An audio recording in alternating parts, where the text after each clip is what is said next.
कुशीनगर में UP board high school अंग्रेजी परीक्षा की 300 कापियां गायब हो गई हैं। बताइए भला, हिम्मत जुटाकर बच्चे परीक्षा देते हैं, लेकिन अब कापियां भी बीच रास्ते में ही उड़ जा रही हैं। सूचना है कि कुशीनगर के एक इंटर कॉलेज से जाते समय कापियां ऐसे गायब हो गई जैसे कोई जादू टोना हो गया हो। ये कापियां रास्ते में कहाँ लापता हो गई, कोई बताने वाला नहीं है। अब डीएम विशाल भारद्वाज से लेकर यूपी बोर्ड तक सब आग बबूला हैं। सख्त कार्रवाई के आदेश दे दिए गए हैं। पुलिस भी खोजबीन में लगी है।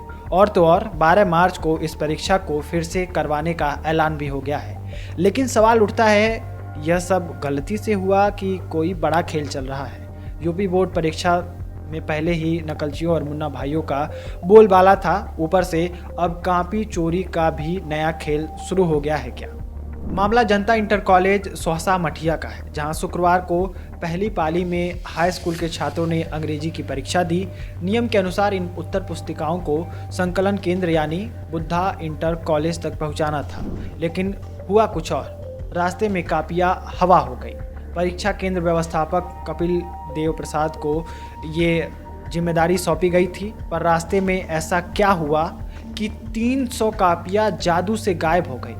लोग पूछ रहे हैं कि किसी गैंग ने हाईजैक तो नहीं कर लिया, या फिर अंदर का ही कोई खेल कर गया है। जैसे ही कापियां गायब होने की खबर लगी, कलेक्शन सेंटर प्रभारी उमेश उपाध्याय सख्ते में आ गए। फटाफट डीआईओएस श्रवण कुमार और जिलाधिकारी विशाल भारद्वाज को सूचना दी गई। डीएम साहब ने एसडीएम कस्या और पुलिस टीम को निर्देश दिया कि फौरन कापियों की तलाश शुरू की जाए। पूरे जिले में हड़कंप मच गया।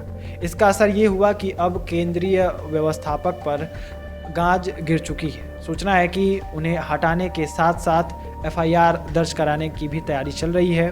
अब 12 मार्च को इस सेंटर पर फिर से हाई स्कूल की परीक्षा होगी। डीएम साहब का साफ साफ कहना है कि ये सीधी सीधी लापरवाही है और इसकी भरपाई करनी ही होगी। पुलिस और शिक्षा विभाग दोनों को सख्त निर्देश दिए गए हैं, और अगर उत्तर पुस्तिकाएं नहीं मिलती हैं तो केस दर्ज किया जाएगा और दोषियों के खिलाफ कार्रवाई होगी। वैसे ये कोई पहला बवाल नहीं है। यूपी बोर्ड की परीक्षाओं में नकल और धांधली का सिलसिला हमेशा से चलता आया है।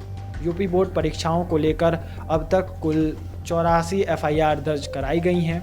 एटा में 3, मुरादाबाद में 2 और आजमगढ़ व कानपुर नगर में एक मुन्ना भाई पकड़े गए हैं। प्रयागराज जिले में 1 केंद्र व्यवस्थापक, 1 कक्ष निरीक्षक और 1 आंतरिक संचल दल तथा एसटीएफ द्वारा 2 केंद्रीय व्यवस्थापकों और 14 व्यक्तियों के खिलाफ एफआईआर दर्ज कराई गई। हर साल नए मामले होते हैं और गिरफ्तारियां भी होती हैं। अब देखने वाली बात यह है कि कुशीनगर के इस मामले में कौन कौन गिरफ्तार होता है।